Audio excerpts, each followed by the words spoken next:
You ask Tiger to solve. This deals with linear equations with one unknown. The final result is d equals 3. Let's solve it step by step. Group all d terms on the left side of the equation. Subtract d from both sides. Group like terms.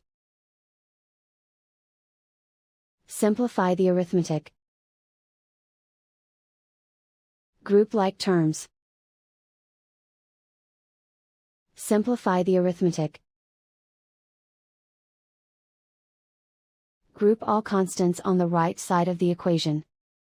Subtract 4 from both sides. Simplify the arithmetic.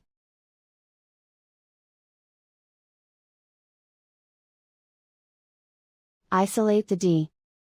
Divide both sides by -4. Cancel out the negatives. Simplify the fraction.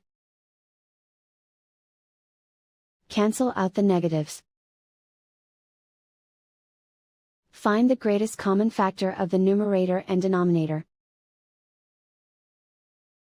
Factor out and cancel the greatest common factor. And so the final result is d equals 3.